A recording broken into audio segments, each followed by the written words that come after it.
बिहार विधानसभा चुनाव 2025 से पहले शराबबंदी को लेकर सियासत गर्मा गई है। हिंदुस्तान आवाम मोर्चा के सुप्रीमो और केंद्रीय मंत्री जीतन राम मांझी ने नीतीश सरकार की शराबबंदी पर एक बार फिर निशाना साधा है। मांझी ने साफ कहा है कि थोड़ी बहुत शराब पीने वाले लोगों के खिलाफ दर्ज केस को आगामी चुनाव से पहले खत्म किया जाए।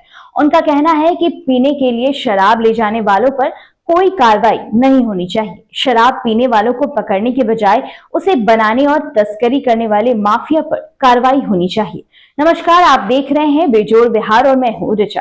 दरअसल बिहार में नीतीश सरकार की शराबबंदी नीति लागू होने के बाद से अब तक लाखों लोगों पर केस दर्ज किए गए हैं, लेकिन अब विधानसभा चुनाव नजदीक आते ही ये मुद्दा फिर से गर्मा गया है।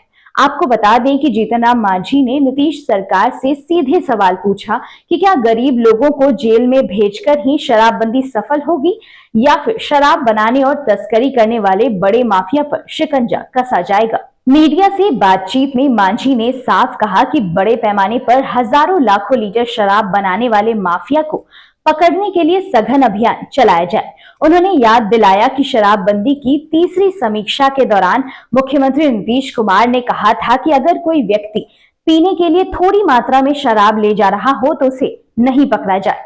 मांझी का कहना है कि सरकार को इस दिशा निर्देश पर अमल करते हुए छोटे छोटे मामलों को खत्म करना चाहिए। हालांकि ये भी सच है कि बिहार में शराबबंदी लागू होने के बाद सामाजिक और पारिवारिक स्तर पर कई सकारात्मक बदलाव देखने को मिले हैं। सरकार के आंकड़ों के मुताबिक महिलाओं की स्वास्थ्य स्थिति में सुधार हुआ, घरेलू हिंसा के मामलों में भी कमी आई और पारिवारिक आय का बड़ा हिस्सा अब बच्चों की पढ़ाई और घर के खर्च पर लग रहा है। नीतीश सरकार का कहना है कि शराबबंदी एक सामाजिक आंदोलन है जिसका उद्देश्य लोगों की जिंदगी बदलना है। गौरतलब है कि नीतीश कुमार बार बार ये भी कहते रहे हैं कि शराबबंदी सिर्फ कानूनी नहीं बल्कि सामाजिक सुधार का अभियान है। सरकार लगातार जागरूकता अभियान चला रही है, महिला समूहों को जोड़ रही है और पुलिस को भी बड़े स्तर पर शराब तस्करी रोकने के निर्देश दिए गए हैं। सरकार का तर्क है कि अगर कानून सख्त नहीं होगा तो शराबबंदी लागू करना लगभग नामुमकिन होगा।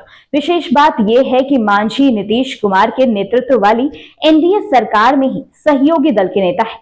ऐसे में ये बयान न सिर्फ शराबबंदी बल्कि चुनावी राजनीति के लिहाज से भी बेहद अहम माना जा रहा है।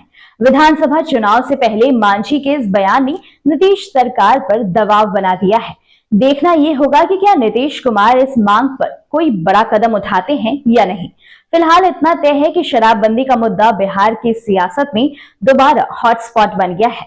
एक तरफ सरकार इसे अपनी सबसे बड़ी सामाजिक उपलब्धि के तौर पर पेश कर रही है, वहीं दूसरी ओर उसी गठबंधन के नेता इसे लेकर नरमी बरतने की मांग कर रहे हैं। जनता की निगाहें अब नीतीश सरकार के अगले कदम पर हैं कि क्या शराबबंदी का कानून पहले की तरह सख्त रहेगा या फिर चुनाव से पहले इसमें कुछ ढील दी जाने की संभावना है।